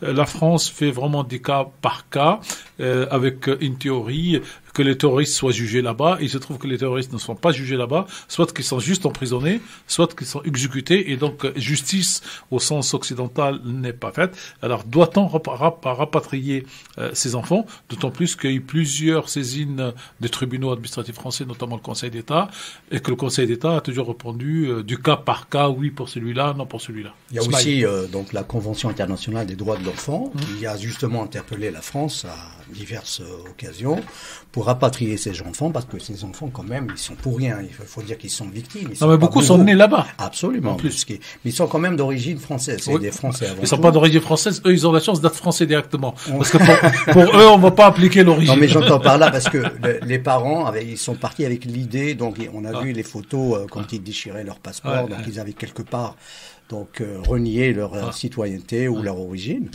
Bon, pour revenir aux enfants, les enfants, c'est quand même l'innocence. Donc c'est pour parler donc en termes angéliques. Il faudrait quand même impérativement donc rapatrier ces enfants sans pour autant. Il y en a à peu près 200. Tout à fait 200. On en a rapatrié 35 seulement. Oui. Vous vous rendez compte, donc c'est quand même minime par rapport à tout ça. Et pour les mamans, il faudrait donc qu'elles soient d'accord pour que les enfants soient rapatriés, ce qui n'est pas le cas de toutes les mamans. Ouais. C'est la raison de ce blocage en partie. Hein. Il y a aussi une mauvaise volonté de la part des autorités quand même. Parce que Le Drian, il a tranché. Là. Des autorités françaises. Hein. Oui, tout à fait. Oui, je m'explique. Parce qu'on parle des autorités. Oui, on parle pas des autorités syriennes. Là-bas, il n'y a pas un ordre établi. Voilà, comme vous le savez, mon cher Mami, la Syrie est fractionnée. On ne peut pas parler d'un État au sens propre du terme. Maintenant, c'est fini, c'est des États croupions. Donc, pour revenir aux enfants toujours, donc je pense qu'il faudrait les rapatrier parce que même il y avait un médecin quelque part, un psychiatre pardon, qui avait interpellé le gouvernement français pour rapatrier ses enfants parce que il dit qu'à la longue ça va constituer un danger pour la sécurité nationale. Si on les rapatrie avant l'âge de 8 ans, en gros, on peut encore les réintégrer dans le circuit social, mais s'ils arrivent à 12 ou 14 ans, ils reviennent revoltés. Voilà, tout à fait, oui. Donc, c'est le volet le plus important, à mon avis. Donc, il faudrait pas quand même faire de la surenchère par rapport à tout ça et faire de la politique parce qu'on est en période électorale, qu'il faudrait donc repousser l'échéance à chaque fois. Non, il faudrait impérativement rapatrier ces enfants et les prendre en charge parce qu'ils ont besoin d'être pris en charge. Quand on voit dans les conditions dans lesquelles ils vivent en Syrie, c'est effroyable. C'est le froid, la misère. Et il n'y a pas le minimum, si vous voulez, de droits. Les droits élémentaires n'existent pas dans ce pays, surtout dans le nord-est de la Syrie qui est occupé par les Américains et par les forces kurdes qui justement donc empêchent. Il y a quelque part un embargo médiatique. On n'en parle pas. On parle que du plan politique. Bachar est un assassin. Bon, il est vrai que c'est un dictateur, on ne va pas le nier. Ceci dit, il faudrait quand même passer au volet humanitaire. Il faut pas jouer sur les mots et dire parce que ceci, cela. Non, c'est pas pour plaire aux électeurs qu'on va quand même laisser des enfants mourir dans l'indifférence totale. Et d'autant plus que c'est l'UNICEF a interpellé la France à plusieurs reprises. Elle lui a même rappelé qu'il fallait respecter les engagements internationaux, ce qui est important. Parce que quand on parle en termes de droit, que la France dit qu'on est donc un pays démocratique, on véhicule les valeurs universelles et qu'aujourd'hui, on refuse l'accès à des enfants qui sont français à la base et qu'on leur interdit donc de revenir chez eux. C'est ça le problème. Bon, leurs parents ont fait leur choix, les papas pour la plupart sont morts.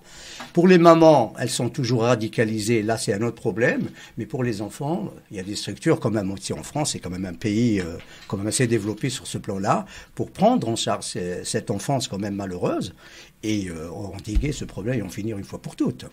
Ce sujet n'existe pas dans la campagne électorale française. Ah oui, tout à fait. Il est carrément occulté, mon cher Mami. Il est occulté. Parce que là, qu'est-ce qu'on met en avant? On met en avant des sujets comme le grand remplacement. On miroite et on agite le spectre ou le mythe du grand remplacement. De Renaud Camus. Renaud Camus, oui. Ouais, de Renaud Camus. Qui a décidé il y a quelques semaines. Absolument. Tout à l'heure, Monsieur Gildas, il avait bien tout à fait résumé la situation. On n'est pas dans le grand remplacement. Ces gens-là, c'est des nostalgiques. Ils veulent pas avancer. Leur mentalité est restée figée. Elle est bloquée dans le passé. Ils veulent pas voir avec de grands yeux la France d'aujourd'hui. La France est en train d'évoluer. On va pas mettre tout le monde, comme il dit, monsieur, je n'ai pas envie de faire sa promotion. Ouais, tout à fait. Rembarquer tout le monde et on parle de reconquista. Vous vous rendez compte, revenir à Isabelle la catholique. Donc, le cercueil ou le bateau. Donc, ou pas. peut-être, comment on appelle ça? Donc, la conversion obligatoire. Mais on en est où, là? C'est le problème, c'est que on est quand même dans un pays démocratique. On peut pas tenir ce genre de propos sans être inquiété. Tout à l'heure, Monsieur Gildas, il avait bien soulevé. Quand il y a les cartels de l'argent, tout est permis. Ouais. Je rappelle qu'il n'y a pas de relation diplomatique à ce jour entre la France et la Syrie. Qu'elle a été donc. Mais par contre, il y a des canaux de communication. Alors, il n'y a pas de canaux sécuritaires non plus, parce que les meilleurs canaux entre les États, c'est le sécuritaire. Et la France a coupé aussi ses canaux sécuritaires. Et aujourd'hui, pour ces enfants, ils ont un double drame. Alors, je ne sais pas si c'est la publicité en auditeur, c'est Mediahead. Alors, pub, et on revient pour la série et les deux autres sujets qui nous restent. Exactement. Et pour ceux qui veulent intervenir, n'hésitez pas. Vous êtes les bienvenus. 01 40 33 9000 pour réagir à tous les sujets du jour. La libre antenne ici sur France Maghreb 2. 01 40 33 9000. On vous attend. On revient très très vite. La suite du grand forum, c'est dans quelques instants. Allez, de retour pour l'émission Le Grand Forum sur France Maghreb 2. Vous pouvez nous contacter 01 40 33 9000 et nous sommes de retour avec Monsieur Tarek Mami et ses interlocuteurs, ses invités en direct. Et un auditeur, si j'ai bien compris. Tout à fait. Alors on va accueillir Karim qui nous appelle de Pantin au 01 40 33 9000. Bonjour Karim. Bonsoir Medjed, bonsoir à tout le monde. Bonsoir. Alors, je vais vous soumettre une réflexion, parce que j'aimerais bien avoir une réponse. Comment se fait-il que le pays des droits de l'homme est le seul pays, je dis bien le seul pays, qui refuse de rapatrier les enfants? Alors, d'abord... Je voudrais juste finir. Non mais Karim, c'est le seul pays d'Europe, oui. N'est-ce pas là, je dis bien, n'est-ce pas là, la preuve que c'est le pays le plus islamophobe d'Europe?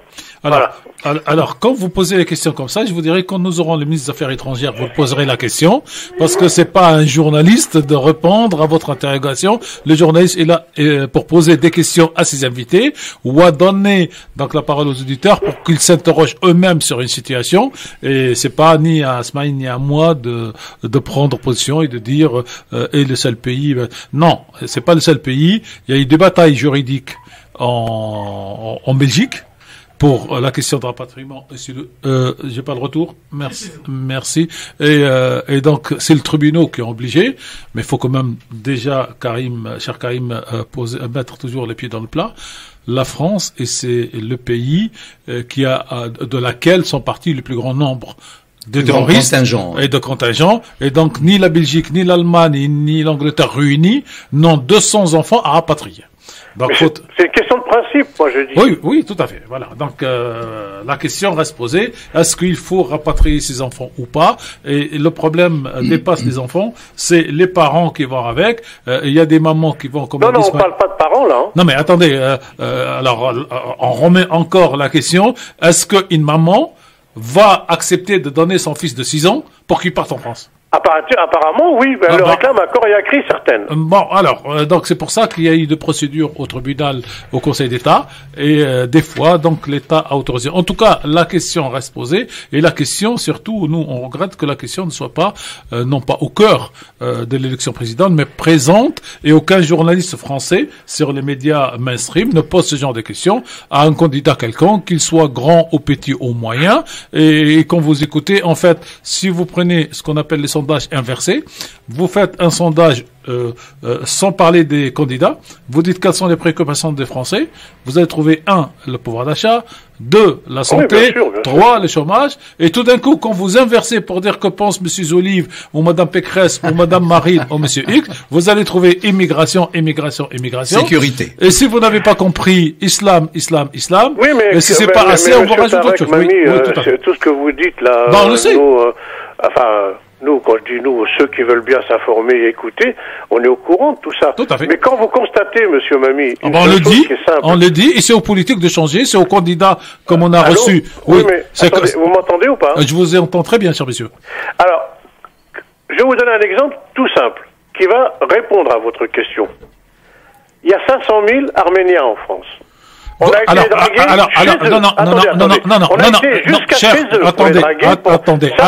attendez, monsieur Karim, la radio s'appelle France Maghreb 2. Elle s'appelle pas AYP avec laquelle on partage les fréquences appareils. Non, mais attendez, j'allais dire, moi, mon voisin, il est plus beau, il est plus grand, il a une meilleure voiture. Je me demande pas pourquoi lui il a ça. Moi je me pose la question pourquoi. Je vais vous donner la réponse pourquoi. Non, il n'y a pas de pourquoi. Pourquoi? Parce que dans notre communauté, on aime bien faire les constats, on aime bien reprocher les autres. Mais nous, qu'est-ce qu'on a fait dans cette communauté? Est-ce que nous avons? C'est ce que j'allais vous dire. C'est tout. Donc on connaît l'arbre. Merci, cher Karim, pour cette intervention. Mais j'allais dire, quand on a des invités, c'est pour leur poser des questions. Donc la partie politique est terminée. Et quand il y a des questions, qu'est-ce que vous suggérez? Vous suggérez qu'on rapatrie ces enfants? Oui, je suis d'accord, mais qu'est-ce qu'on fait pour rapatrier?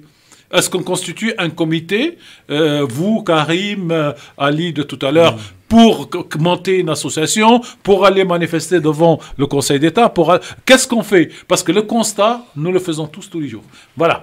On rappelle le numéro de téléphone, monsieur Tariq Mami, 01 40 33 9000 pour les auditeurs qui souhaitent intervenir et pour tous les sujets qu'on propose, 01 40 33 9000. Et surtout, ce qui nous intéresse dans une émission, c'est d'écouter des propositions. Les constats, on le fait tous, toute l'année, 365 jours. Il faut des solutions. Quelles sont les solutions? Par exemple, est-ce que, aujourd'hui, pour bousculer cette élection, M. Karim et d'autres vont prendre des jeunes pour aller vérifier s'ils sont inscrits sur les listes électorales ou pas? Parce que ces jeunes qui va s'inscrire s'il n'est pas inscrit, quand il va voter, une de ses revendications peut être ses enfants de Syrie. Mais si on reste chez nous dans le canapé, écouter la radio confortablement, c'est pas contre M. Karim, mais dans l'absolu, dans la diversité française, ceux qui parlent le plus, c'est ceux qui votent le moins. Absolument. Et ceux qui votent le plus, c'est ceux qui parlent le moins. Il faudrait beaucoup plus sensibiliser aujourd'hui, les gens à voter, parce que ces élections sont quand même exceptionnelles. Et puis aujourd'hui, par rapport à l'avenir de nos enfants. Le premier électeur est l'abstentionniste aujourd'hui en France. Mais on sait bien, mais sauf que cette fois-ci, la particularité, c'est que la communauté, enfin parlons des musulmans, pour revenir donc à Karim, il y a quand même une stigmatisation quand même telle que les langues se sont déliées. D'ailleurs, depuis le 11 septembre 2001, on peut parler de l'islam, on peut critiquer tout ce qu'on veut, mais, s'interdit de critiquer qui on veut, mais quand il s'agit des musulmans, franchement, c'est à tout va. Le candidat Gildas Vieira, tout à l'heure, a dit une phrase, c'est qu'en France, une personne condamnée pour haine raciale, on prend toujours les deux cas qui sont les extrêmes de la société française. Quelqu'un s'appelle Dieudonné, avec sa propre histoire, qu'on condamne, parce qu'on ne peut pas accepter dans ce pays d'insulter, d'avoir de la haine quand une partie de la communauté nationale est écartée, définitivement des médias, de la profession, de son théâtre, de tout ce que vous voulez, il le mérite. c'est tant pis pour lui. Mais que de l'autre côté, une autre personne fasse la même chose, et cette autre personne ne subit pas... Ce qu'on appelle une loi de 2 poids, 2 mesures. Voilà, et est autorisé à se présenter sans qu'un procureur de la République, ou sans qu'aucune loi ne permette cette interdiction. Excusez-moi, Mamie, de vous couper dans votre élan, c'est que ce genre de discours, il est porteur de tous les dangers. On peut aller vers une guerre civile, vous vous rendez compte? Parce que là, on est pratiquement dans une mentalité du Troisième Reich. Zemmour, il est en train de reprendre quasiment le discours de haine. D'ailleurs, pas plus loin que ce matin, j'étais en train de lire le fascisme allemand, et j'ai pu me rendre compte que ce Zemmour, c'est comme s'il avait lu Mein Kampf, mais version arabe. Vous voyez, contre les Arabes. Mais c'est quand même scandaleux. Vous l'avez vu quand il est passé sur, je crois, sur les ondes de la Une, je crois. Il avait dit « Je veux interdire les mosquées, je veux interdire les boucheries halal ». Mais ce n'est pas un programme politique, ça. Les Français n'ont pas besoin de cela. Les Français ont besoin de manger, d'avoir de la sécurité et d'aller et venir tranquillement sans être inquiétés.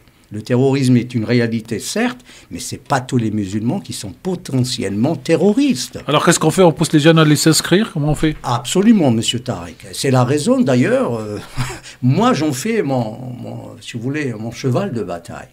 Je veux que tout... D'ailleurs, quand je rencontre des zones là où j'habite, j'essaie de les sensibiliser pour qu'ils aillent s'inscrire. Par contre, je leur dis... Par exemple, je leur pose la question, et toi, tu votes? Il me dit, oh, ça ne m'intéresse pas, de toute façon, c'est tous des menteurs.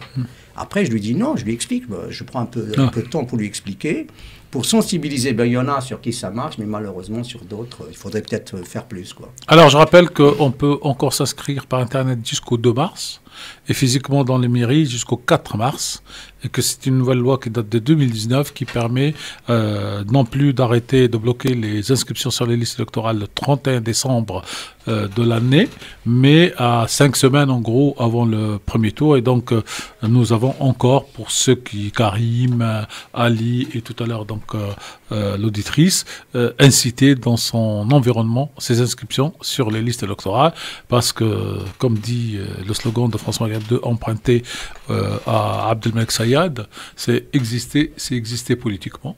Et celui qui ne vote pas laisse la place aux autres pour décider à sa place. Voilà, on peut passer à l'Ukraine, si vous permettez, donc, pour le dernier sujet. Alors, l'Ukraine, aujourd'hui, donc, les Allemands disent qu'il y a un début de désescalade. Tout à fait. Et l'OTAN et les Américains, alors oui, alors là, le scoop que je vous donne, c'est que d'après les informations du président américain Biden, c'était ce matin, mercredi à 7h, que l'armée russe allait envahir l'Ukraine. On est à 17h27 heure de Paris et on ne voit toujours pas les troupes russes arriver. Alors, est-ce que quand on fait de la politique, on doit être sérieux, ou est-ce que quand on fait de la politique, on doit faire de l'idéologie, de la communication et puis le reste? Ça, c'est de bonne guerre, mon cher Tarek. C'est de bonne guerre. En fait, il y a une tension telle, et puis il y a surtout des pressions qui sont faites de part et d'autre. Hier, la Douma russe avait proposé, donc, sur les bureaux de Poutine, donc de reconnaître la région du... Les deux régions plus ou moins autonomes en Ukraine. Absolument, voilà, en Ukraine. Donc c'était beaucoup plus pour faire pression un peu sur les Occidentaux. Les Occidentaux, de leur part, ils sont dans cette rhétorique de réponse. Ils ont répondu ce matin, ce que vous venez de dire par rapport donc, à une attaque imminente des Russes, qui ne va pas se passer d'ailleurs. Les Russes, ils ont quelque part un peu insisté sur la position, parce qu'il est hors de question que l'OTAN s'élargisse jusqu'à l'Ukraine. Donc ça, c'est une ligne rouge que Poutine a tracée. Et donc, comme je vous disais, c'est que les Allemands, pas plus loin qu'hier d'ailleurs, ils ont fait savoir que les Russes avaient de bonnes intentions. Et l'ambassadeur ukrainien à Londres avait laissé entendre que ce n'était pas à l'ordre du jour, donc l'annexion de l'OTAN. L'entrée dans l'OTAN oui, de la tout part à de fait. l'Ukraine. Oui. Mais ils étaient donc disposés à renoncer à ce projet. Donc quelque part, on est dans une voie de désescalade. Donc, la dépêche ce matin, pour l'OTAN, la désescalade russe est théorique Bien au contraire, la Russie continue à amasser des troupes à la frontière ukrainienne. Voilà la dépêche. 150 000 hommes. C'est la dépêche. Mais là, encore une fois, comme je vous l'ai dit, Mamie, c'est que c'est de bonne guerre. Hein. Donc, on use ce qu'on a dans la besace. Donc, les Russes, ils sont quelque part à leurs frontières. Les Occidentaux, ils veulent aussi donc, défendre l'intérêt de l'OTAN. C'est quelque part une petite prolongation de la guerre froide entre les Américains et les Russes. Les Russes sont en train de revenir en force. Ils sont maintenant en Méditerranée. Ils ont fait même des manœuvres en Méditerranée pour montrer leur force. Donc c'est quelque part donc, un rapport de force qui est en train de s'exercer. Les Américains ont retenu la leçon, sauf que les deux parties ne sont pas donc prêts à céder d'un iota, si vous voulez, donc reculer en arrière. Voilà. Alors, les citoyens français ont vu à la télévision la grande table, la longue table de l'entretien entre M. Poutine et le président français, M. Macron. Et allemand. Par contre, ils n'ont pas vu ce qui s'est passé entre le nouveau chancelier allemand et M. Poutine. On ne sait pas ce qui s'est passé. Est-ce qu'on est bien informé de ce côté-là pour avoir donc un point de vue sur tout ce qui se passe dans cette politique? A priori, Olaf Scholz, a priori, il a été beaucoup plus convaincant parce qu'il est revenu avec de bonnes nouvelles. Donc il avait dit que les Russes n'allaient pas attaquer. Je suppose que c'est Poutine qui lui avait donné ces assurances. Comme on est un peu dans une logique de guerre énergétique, parce qu'il ne faut pas oublier le Gazprom. On y vient. Voilà, donc les Allemands, tout le monde sait, c'est un secret de polichinelle, ils sont plus ou moins... 40% des gaz consommés en Europe vient de la Russie et non pas de l'Algérie, comme on peut le penser. Absolument, c'est le cas. Donc les Allemands sont quelque part tenus par la main qui leur fait mal. Et ils sont obligés quelque part de céder et d'essayer de calmer les choses parce qu'on ne va pas précipiter toute l'Europe, par exemple, dans une crise qui va carrément pénaliser l'Europe en matière d'économie. Donc, ce qui est quand même inconcevable. Les Américains, ils sont loin, ils ont des réserves pétrolières et gazières énormes. Donc, ils ont les moyens de leur politique, sauf que les Européens, ils ne les ont pas. On a vu ça déjà avec l'accord sur le nucléaire avec les Iraniens en 2015, et quand M. Trump est revenu sur cet accord, on a vu que c'est les Européens qui en ont bavé, et ce n'est pas les Américains, encore une fois, mon cher Tarek. Alors, le Premier ministre, en tout cas le chancelier, le Premier ministre allemand, a une phrase forte qui n'a pas été répercutée en France. Il a dit « L'Ukraine n'a pas vocation à rentrer dans l'OTAN ». Ouais, il l'a dit. Et ça a calmé beaucoup de monde. Malheureusement, notre président, M. Macron, n'a pas dit ce genre de phrase, ni à Moscou, ni à Kiev, ni à Paris. Et c'est peut-être la clé, elle est là-dedans. Est-ce que l'Ukraine, aujourd'hui, a vocation à entrer dans l'OTAN, c'est-à-dire de placer un soldat américain à 1 mètre du soldat russe de l'autre côté? Non, ça ne se passera pas comme ça, pour la simple raison que les corps diplomatiques, les représentations diplomatiques occidentales, elles ont déménagé. Encore une fois, c'est toujours dans le cadre du forcing, si vous voulez, de chantage et de surenchère. On est en train de faire des pressions de part et d'autre. Donc ça fait partie du jeu. Les Occidentaux donc, ont déménagé leur représentation diplomatique pour faire croire au monde qu'il y aura une guerre imminente et dire aussi, dans un sens, aux Ukrainiens, écoutez, démerdez-vous, nous on n'est pour rien. Et je crois même que les Ukrainiens ont compris la leçon. Ils ont compris la leçon dans le sens où eux-mêmes l'ont dit par la voix de leur ambassadeur à Londres, comme quoi que ce n'était pas à l'ordre du jour. Et ce qui va d'ailleurs se passer. Et puis les Russes, ils ne sont pas prêts à accepter cet élargissement. Ils sont même prêts à aller faire la guerre. Et cette guerre, si elle éclate, ça sera la Troisième Guerre mondiale. Ça sera le foyer de la Troisième Guerre mondiale. Il y a notre ami Mujahid qui nous dit... on a une page de pub et on va revenir tout de suite pour la suite. Sur France Maghreb 2, ne bougez pas. 01 40 33 9000 si vous souhaitez vous intervenir sur tous les différents sujets en direct à la radio. 01 40 33 9000. La suite du Grand Forum revient dans un instant, ne bougez pas. Et le numéro de téléphone qui vous attend si vous le souhaitez, 01 40 33 9000. Et nous sommes de retour sur France Maghreb 2 dans l'émission Le Grand Forum avec Tarek Mami aux commandes de cette émission. Puis je vous rappelle le numéro de téléphone si vous souhaitez intervenir à l'antenne, 01 40 33 9000 sur tous les sujets qu'on vous propose aujourd'hui. N'hésitez pas. 01 40 33 9000. Nous sommes de retour avec Tarek Mami en direct sur France Maghreb 2. Merci Medjed. Donc nous sommes toujours sur la question de l'Ukraine avec notre chroniqueur de jour, Monsieur Smaïn. Et bien sûr, les auditeurs peuvent... Et des auditeurs, justement. Alors on va tout de suite accueillir Marwan qui est avec nous au 01 40 33 9000, qui s'appelle des Yvelines. Bonjour Marwan. Bonjour Monsieur Mami. Bonjour cher monsieur. Plateau. Moi c'est Zeroual, c'est pas Marwan. Pardon, Zeroual, désolé. Zeroual. C'est le président, c'est l'ancien président algérien qui nous appelle parce qu'il va nous faire un cours de géostratégie. Je suis de ta famille, mais du côté marocain. Ah bah enchanté. Les frontières ont été faites par les hommes, donc on va les effacer ici. Le royaume chérifien s'étendait jusqu'à Mostaganem en Algérie. Allez-y, cher Zeroual. Alors déjà, merci beaucoup et bravo à l'intervenant. J'ai oublié son prénom, monsieur, mais en tout cas, il a de quoi dire et il sait de quoi il parle. Franchement, bravo à vous. Gildas Vieira. Là où je m'aligne avec l'intervenant, c'est que la France, l'État de la France, franchement, il devrait arrêter de se mêler des affaires des autres. Certes, c'est l'OTAN. La France fait peut-être partie de l'OTAN, mais l'influence américaine, faut pas qu'elle pousse à la France, à l'État français à faire des bêtises. Parce que là, c'est entre la Russie et l'Amérique, c'est de la vieille guerre entre les deux idéologies, le capitalisme et le communisme, etc. Donc, ces deux influences, ils vont toujours essayer de se taquiner. Comme, par exemple, l'Amérique qui veut mettre l'OTAN aux portes de la Russie en intégrant l'Ukraine.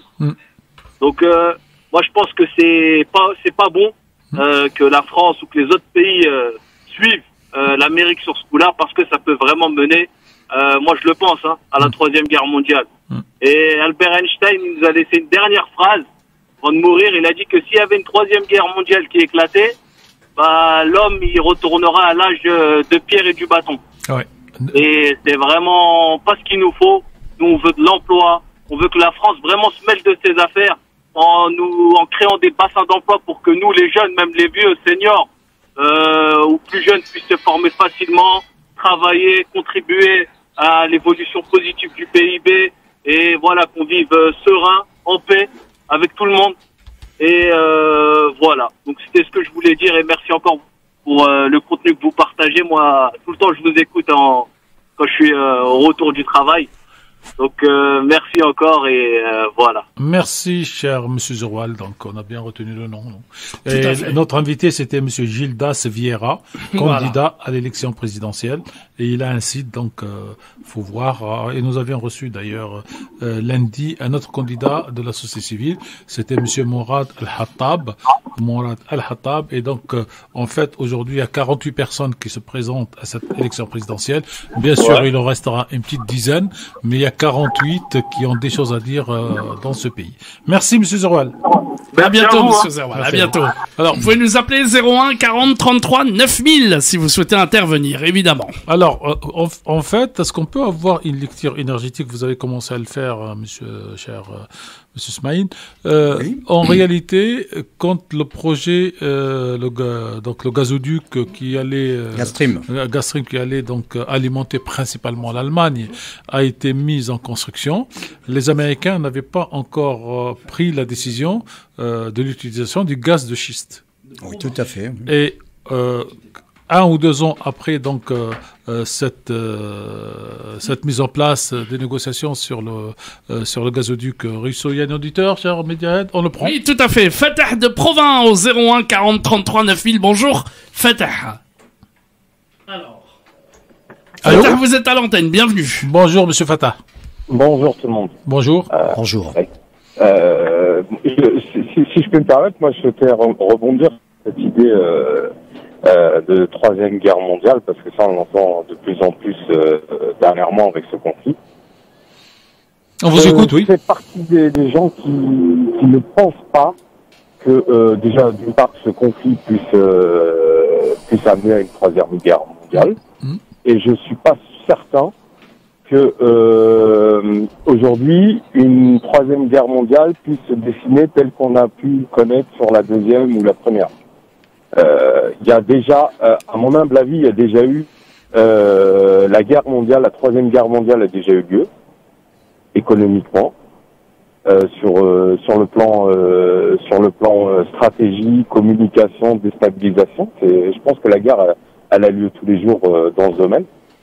Hein, c'est l'information, c'est l'économie, les déstabilisations, c'est ces choses-là, hein, Monsieur Mami. Oui. Je pense que vous partagez mon avis dans ce sens, moi qui vous écoute assez souvent. Je vous en prie. Je suis pas sûr que demain l'aspect militaire tel qu'on l'a connu puisse vraiment apporter une guerre avec tout ce que ça comporte. Oui.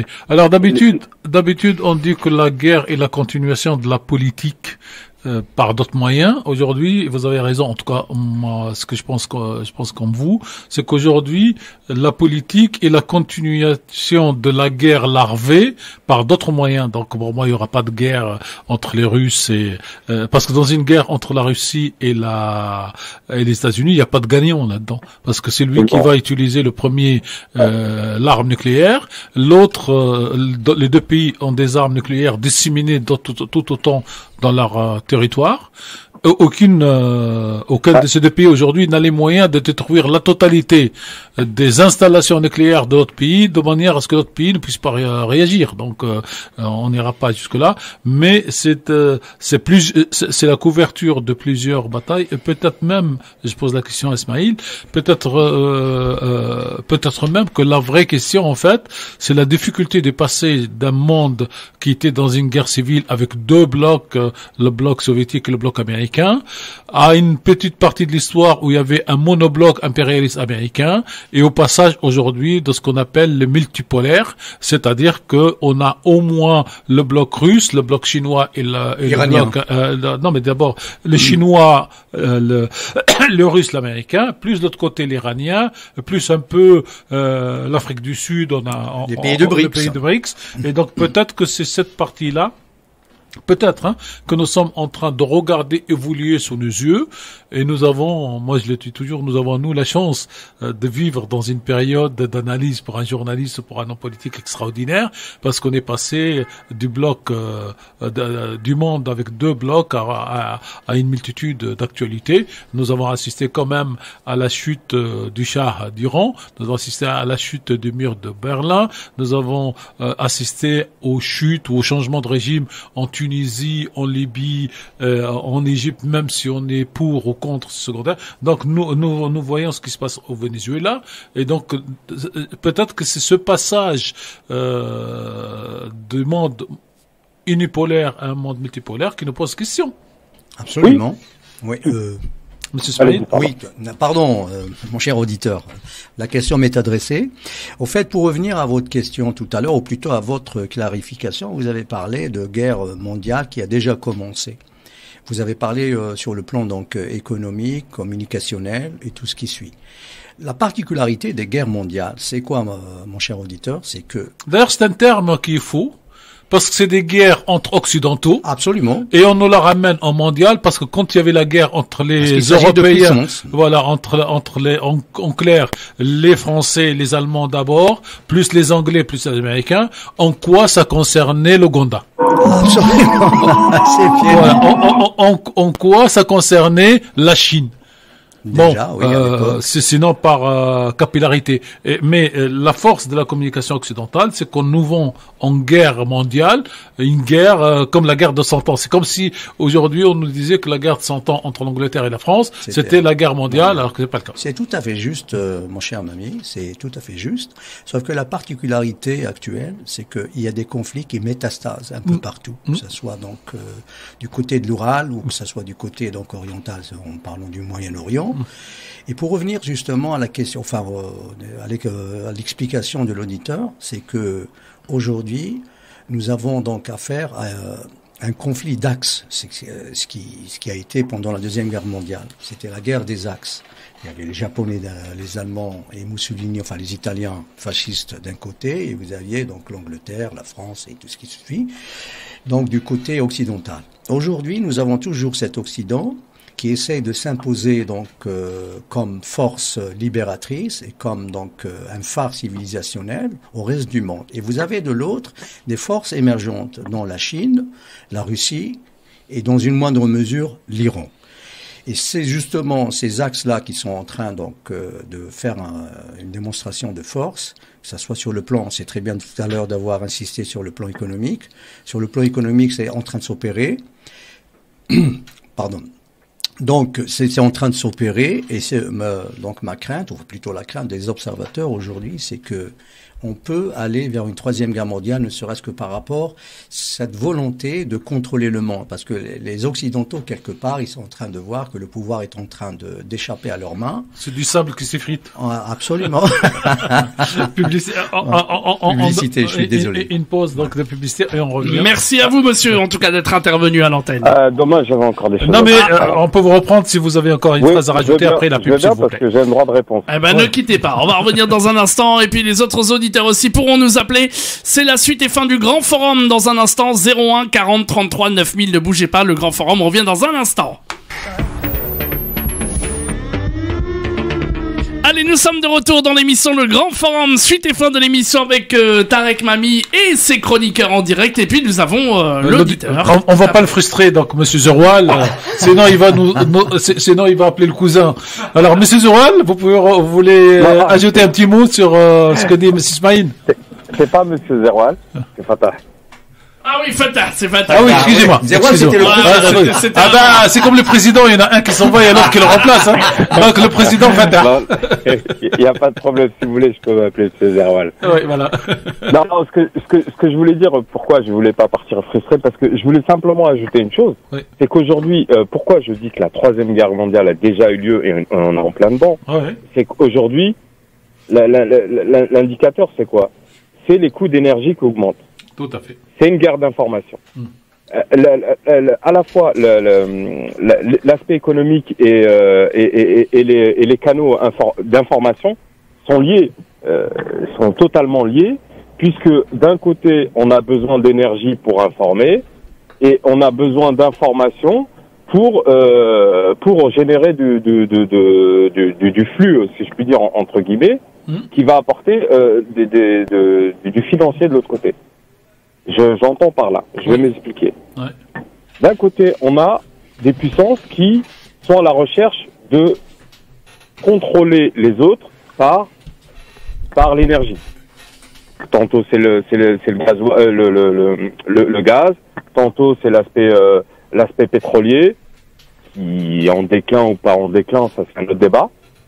Mais en tout cas, on a la Chine qui est très demandeur des énergies et on a l'Europe qui est pareil et dépendante soit des Russes du côté de ce côté-là par rapport au gaz, au pétrole et pas au pétrole pardon au gaz, et on a